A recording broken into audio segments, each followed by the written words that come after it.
Welcome to another edition of Mid-Century Pickleball. Bill, Ian, Ernie the Monstero running security. We have I think this is an odd topic, but this is one that you demanded.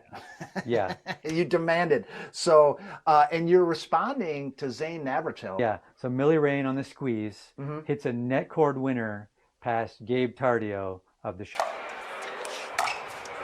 Off the tape, bounces over the Tardio paddle. We're tied at 4. The squeeze are loving it. They don't care that it's a net cord. Nobody cares that it's a net cord.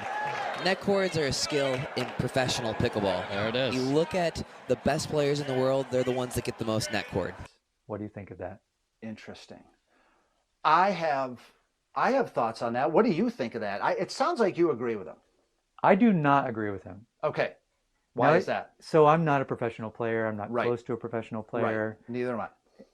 I feel like I am a coach. I am a PPR certified coach. I don't know if I don't mention that very often, but I do teach students. Stop bragging, man. God. I know, right? I know. So just to give myself a little bit of credibility, maybe, but I do, or at least let's say I have experience talking about this in a situation where I would recommend against or for this kind of, hitting. Yeah. Because I do think it is a style of hitting. It's basically, I call it aggressive. When you're trying to hit the ball basically an inch over the net with no margin almost. Right.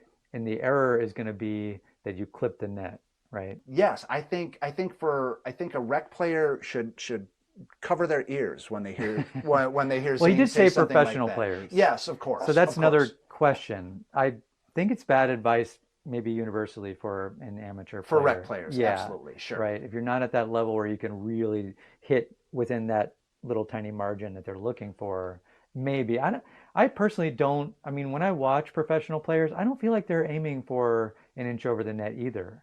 And I feel like they are trying to get the ball to go down. And it's okay if it's a little higher, as long as it's on its way down. Yeah. Yeah. Right. Especially on a drop, even on a drive to some degree. Listen, professionals in all sports, when you see them in person, I can only think of the tennis matches I've watched. The skill level they have over an amateur, it's almost hard to fathom. Yeah. Agreed.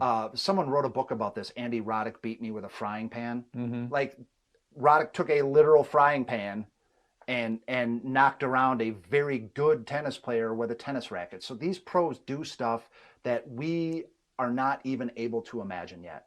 So listen, if Zane says pros try for net cords, maybe they do. Who am I to tell him he's I want to wrong? hear some other pro talk about it. It just seemed like a bit of a hot take. I'm not here to tell Zane he's wrong. Absolutely. No. But yes, I wholeheartedly agree with you. Rec players should not listen to a word of that or take that as advice. Let's pass this to our audience. Please let us know what you think about net cords. Do they ruin the game?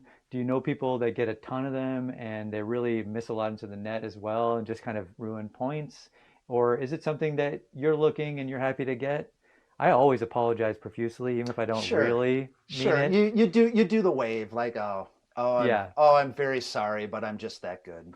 Yeah, I mean, especially if I'm in an open play situation, I mean, I want good rallies. I just ended a rally on a kind of a luck shot, basically, is the way I think of it, right? So come on, man. You want to win points. You want to get to 11. If listen, I'm going to be honest with everybody out here. If I hit 11 net cords and we win the game, great. Really? Yes. You'd be happy with that? I'll wave 11 times and take my win and stay on the court and send the two Wait, losers. no, we're talking about a game that has literally no... This game will not be recorded. There's no duper. There's no tournament. If it's a tournament situation, sure, yeah, wonderful. Open play, and winners get to stay on the court another match.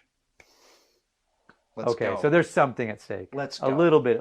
That's a little bit more. So that's your threshold for this means something. Yes. I get to play another match. Yes. Have you seen Atwater lately? I know. Yeah, it's full of people. There are 28 paddles lined up. So I want another game. Okay. All right. I like it. There you have it, guys. This has been another edition of Mid-Century Pickleball. Ian, Bill, thanks for watching. Until next time, swing easy.